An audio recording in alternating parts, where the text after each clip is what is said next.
one way that government involvement in the economy can undermine people's personal freedom is through the forcing of conscience. Forcing of conscience means you compel people in various ways to do things that they believe to be morally wrong.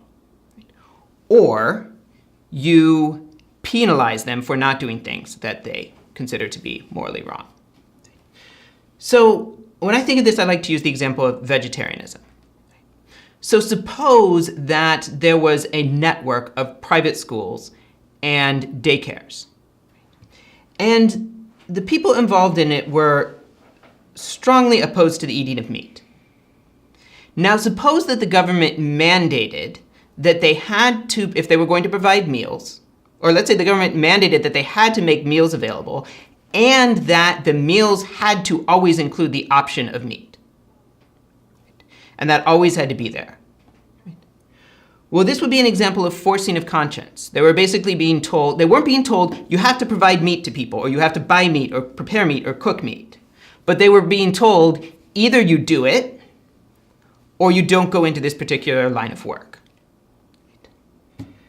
So that's an example of forcing of conscience. And there might be reasons for this. The government might have good reasons to believe that a completely vegan diet, or even a completely vegetarian diet, was not good for growing children. So for something like daycare and schools. Right? So there might be plausible reasons for this.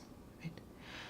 But at the same time, right, many people would have an objection not only to eating it themselves, but to preparing and serving and delivering it.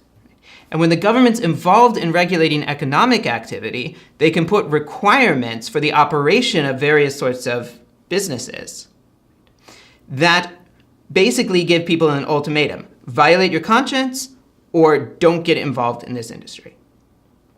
And depending on how pervasive the rules are and how many different kinds of business they apply to, it could make it very difficult for some people to obtain jobs at all.